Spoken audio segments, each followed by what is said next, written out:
ہارون صاحب، فجی کے وزیر اعظم فرینک بینیماراما اور برطانوی رکن پارلیمنٹ گلوڈیا ویب نے یہ بات کی ہے پاکستان کے حوالے سے، تو جب بیرون ملک میں بیٹھے ہوئے حکمران پاکستان کی بات کر سکتے ہیں تو ہمارے ہاں کوئی ایسا حکمران کیوں نہیں پیدا ہو سکتا؟ مجھے بتائیے کہ ایک عام اخبار نویس کو کتنا فہم ان چیزوں کا ہو سکتا ہے؟ میں کب سے چیخ رہا ہوں یہ بات، میں کب سے کہہ رہا ہوں، کئی دن سے۔ یہ نام تو آج ہم نے پڑھے نا، ان لوگوں نے کہا، بالکل ٹھیک کہا، ایک سامنے کی سچائی ہے، اسے کوئی بھی بیان کر سکتا ہے۔ لیکن وہ نواز شریف صاحب کہتے ہیں، شہباز شریف صاحب کہتے ہیں ہم 4 مہینے سے IMF کی مدد کے بغیر چھینک بھی نہیں مار سکتے۔ جب کوئی آدمی اتنا خوف زدہ ہو، جب کوئی حکومت اتنی ہو اپنی دبی ہوئی، اور مطلب کیا کہنا چاہیے، کوئی موضوع لفظ نہیں میرے ذہن میں آ رہا، تو وہ کیا کرے گی؟ آپ دنیا کو بتاتے ہوئے ڈرتے ہیں۔ انڈیا کا وزیر خارجہ کہتا ہے کہ ہماری اخلاقی ذمہ داری ہے جہاں سے سستی چیز ملے ہم اپنے لوگوں کو لے کے دیں۔ پاکستانی وزیر خارجہ یہ بات کیوں نہیں کہتا؟ روس سے تیل کیوں نہیں خریدتے؟ گیس کیوں نہیں خریدتے؟ اور آپ کو بتاؤں ایک بڑی دلچسپ بات، جی امریکی دیکھیے، یہ ابھی کہا ہے کہ وہ ترکی سے اور فلاں جگہ سے اور افغانستان سے اور ایران سے اور فلاں جگہ سے ٹماٹر اور پیاز آئیں گے، اور متحدہ عرب امارات سے۔ متحدہ عرب امارات میں ٹماٹر پیدا ہوتے ہیں، آلو پیدا ہوتے ہیں، وہاں سے سبزیاں ہوتی ہیں، دالیں ہوتی ہیں۔ 1% ضرورت ہو اپنی، وہ انڈیا سے آئیں گے، دگنا کرایہ خرچ ہوگا، قیمتیں بڑھ جائیں گی، دگنے سے بھی زیادہ ہوگا۔ پہلے انڈیا سے امارات سے پاکستان، سہارا سمندر کے ذریعے، پھر کراچی یا گوادر، کراچی میں زیادہ تر، پھر وہاں سے ٹرین کے ذریعے باقی ملک میں پہنچے گا۔ اتنے ڈرے ہوئے سہمے ہوئے لوگ ہیں، خدا ہی ان پر رحم کرے۔ ہارون صاحب، امریکہ کے جو وزیر خارجہ ہیں ان کے سینئر مشیر ہیں ڈیرک شولڈ، ان کا ایک بیان سامنے آیا کہ پاکستان جو ہے، ہم نے کبھی بھی اس پہ یہ دباؤ نہیں ڈالا کہ وہ امریکہ اور چین میں سے کسی کا ایک کا انتخاب کرے، یہ ہر ملک کا اپنا استصواب رائے ہے، وہ کسی کا بھی انتخاب کر لے۔ اس کے پیچھے آپ کو منطق کیا دکھائی دیتی ہے ایسے وقت میں بیان سامنے آنا؟ وہ یہ کہہ رہے ہیں کہ پاکستان بڑا ہے، میں یہ ہے وہ ہے، لیکن ہم یہ نہیں کہہ رہے کہ انتخاب کرے، مگر پاکستان کو اپنے مفادات کو ملحوظ رکھنا چاہیے، اور چین جن ملکوں میں گیا ہے اور جن کے ساتھ اس کے گہرے معاشی مراسم ہوئے ہیں، ہم ان سب کے بارے میں تشویش کا شکار ہیں۔ تو کہہ تو وہ یہی رہے ہیں نا کہ چین سے تعلقات نہ رکھیں، ہم سے یہی کہتے ہیں۔ وہ چین سے، وہ تو ان کی کیا تھی اسسٹنٹ سے، جو اپنا نائب وزیر خارجہ، خاتون کا نام ہے بھول گیا، وہ آئی تھی یہاں، وہ کہہ رہی تھی یہ چین کے قرضے جو ہے آپ کو بہت تنگ کریں گے۔ بھائی دس از نان آف یور بزنس، ہم بہتر سمجھتے ہیں۔ ہارون صاحب، PTI چیئرمین عمران خان صاحب کے بارے میں تذکرہ تھوڑا سا رہ گیا ہے، ان پہ جو مقدمات ہیں، کیا آپ یہ دیکھتے ہیں کہ نااہلی کے قریب تر وہ جائیں گے یا پھر بچ نکلیں؟ دیکھیے، یہ بہت تفصیل طلب بات ہے۔ وہاں ان کی ضمانت ہو گئی، ان سے صرف یہ کہا گیا اسلام آباد ہائی کورٹ میں کہ آپ کو پوری وضاحت کرنی چاہیے، یعنی جو غلطی آپ نے کی ہے اس کو تسلیم کرنے کے لیے لفظ چبائیں نہیں، اور میرا خیال ہے کہ شاید وہ ایسا کر دیں گے۔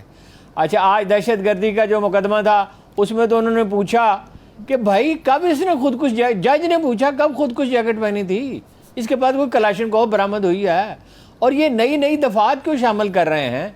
اور انہوں نے بھی ضمانت لے لی، اور وکیل نے کہا بابر اعوان صاحب نے کہ کوئی دفعہ رہ گئی ہے وہ بھی شامل کر دیں، تو انہوں نے تو اس کو خود مذاق بنا دیا۔ اب وہ الیکشن کمیشن کا قصہ رہ گیا باقی، وہ آپ دیکھ لیں کہ بھائی وہ وہی لوگ تھے جن پہ الزام تھا کہ انہوں نے غیر ملکیاں پیسے بھیجے، وہی اب پھر نمودار ہوئے۔ وہ غیر ملکی نہیں ہے، وہ پاکستانی ہے۔ ایک سکھ تھا جو پاکستان کا رہنے والا تھا، ایک کرسچین تھا، وہ بھی انہوں نے کہا، وہ مصدق ملک صاحب بڑا اس کا نام لیتے تھے بڑے اہتمام کے ساتھ کہ دیکھیے یہ نام ہے۔ بیویاں ہیں جنہوں نے مسلمان ہو گئے مگر نام پرانے برقرار رکھے، تو یا کمپنیاں ہیں جس میں کوئی ڈائریکٹر ہے کمپنی کے نام پہ پیسے، اس میں سے کیا نکلے گا جی؟ اس میں جرمانہ ہو جائے گا زیادہ سے زیادہ۔ بے احتیاطی تو اس میں ہوئی ہے، اس میں تو کوئی شبہ نہیں ہے، بے احتیاطی کرتے ہیں۔ PTI کے لوگ ایسے ہی ہیں ہیڈ آفس میں، خاص طور پہ جو بیٹھے ہوئے ہیں۔ تو میں لمبی چوڑی بحث میں نہیں پڑتا، مگر میرا یہ خیال ہے، دیکھیے آج اس نے لکھا ہے فارن پالیسی میگزین میں، جو اس موضوع پر دنیا کا سب سے اچھا میگزین سمجھا جاتا ہے، کہ حکومت اور مخالفین سارے عمران خان سے خوف زدہ ہیں، یہ الیکشن میں آسانی سے جا ہی نہیں سکتے۔ یہ الیکشن میں آسانی سے جا ساری نہیں سکتے. دنیا اب اس بات کو سمجھ رہی ہے. جی جی جی ہارون صاحب بریک لینی ہے, بریک کے بعد واپس آتے ہیں. ملک میں جو مہنگائی کی جو مجموعی شرح ہے اس کے اوپر بات کی جائے گی اور اس کا کس طریقے سے ہو سکے گا, اس پہ تفصیلاً گفتگو کریں گے, کہیں نہیں جائے گا. Stay with us. بریک کے بعد خوش آمدید ناظرین. ملک میں مہنگائی کی شرح گزشتہ 47 سالوں کا ریکارڈ توڑ چکی ہے. بجلی مہنگی ہو چکی ہے, پیٹرول مہنگا ہو چکا ہے, اشیاء خورنوش کی قیمتوں میں اضافہ ہو چکا ہے. وہ جو ماضی میں کہا کرتے تھے کہ پیٹرول کو سستا کرنا چاہیے, اب ان کے اقدامات آپ سب کے سامنے ہیں. ماضی کے اندر جو کہا کرتے تھے کہ پی ٹی آئی کی حکومت کو آئین میں لکھ دینا چاہیے کہ آئی ایم ایف کی بات کو منوان تسلیم کیا جانا چاہیے, اب ان کی باتیں بھی آپ کے سامنے ہیں. ہارون صاحب, یہ سیاست میں دوہرا معیار کب ختم ہوگا؟ اس وقت تو عالمی منڈی میں تیل سستا ہے اور ادھر قیمتیں کیا؟ وہ کبھی بھی نہیں ختم ہوگا یار. دیکھیں نا بھائی, اتنا دوہرا معیار کوئی آج شروع ہوا. بات یہ ہے کہ ٹھیک وہی پرائس ہے جس وقت یہ کہہ رہے تھے نا, اس وقت 88 سے لے کے 92 ڈالر تک ہے. جی تو ٹھیک یہی پرائس ہی جب شہباز شریف صاحب یہ خطبہ دے رہے تھے. دیکھیے اب میں آپ سے عرض کرتا ہوں, گزارے یہ ہے کہ انہوں نے کمال ایسا کیا کہ جس کی کوئی مثال ہی نہیں ہے پاکستان کی تاریخ میں. جون میں جب ڈالر 248 روپے کا تھا, 248 روپے کا, بے پناہ فیول خرید لیا, ڈیزل امپورٹ کر لیا, پیٹرول امپورٹ کر لیا, مٹی کا تیل امپورٹ کر لیا. اب یہ پرائس کم کر ہی نہیں سکتے. او بھائی, آپ سے کس نے کہا تھا؟ یہ کون سے ماہرین ہیں جنہیں یہ سمجھ نہیں آتی کہ چیزوں کی قیمت بڑھنے والی ہے یا گرنے والی ہے؟ ایک خاص حد کے بعد پرائس گرنی ہوتی ہے. پھر یہ ہے کہ بھئی آپ ایک حد تک چلیے منگوا لیں. کوئی ان کا یہ خیال تھا کہ ڈالر کو 500 روپے کا ہو جائے گا, یہ تو نہیں ہو سکتا تھا. ظاہر ہے آئی ایم ایف سے مذاکرات ہو رہے تھے, انہیں معلوم تھا. میں آپ سے بار بار کہتا ہوں, یہ ڈرے سہمے ہوئے لوگ ہیں. یہ ہے تماشا. اب یہ اس وقت کم نہیں کر سکتے, یہ کچھ عرصے کے بعد کم کریں گے. پھر اس میں یہ کہہ رہے ہیں کہ وہ آپ ہم لوگوں سے کہیں گے کہ دیکھیے نئے مالی سال میں ہم نے یہ کر دیا اور یہ کر دیا اور فلاں کر دی. یہ ہے قصہ سر. ہارون صاحب, مہنگائی کی جو مجموعی شرح اس وقت مہنگائی آپ کو پتہ ہے یہ کم کیسے ہوگی؟ جو جس 47 سال پہلے کا آپ ذکر کر رہے ہیں, کیا ہوا تھا اس وقت؟ انڈسٹری ٹیک اوور کر لی تھی بھٹو صاحب نے. جی جی جی یہ راتوں رات آدھے سے بھی کم کر دی تھی اپنی پاکستان.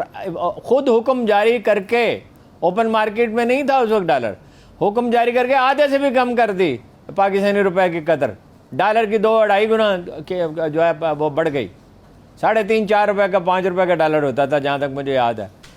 پھر 10 روپے کا رہا, جاولک کے پورے زمانے میں تقریباً 10 روپے کا رہا, وہ تھوڑا سا اضافہ ہوا تھا اس میں.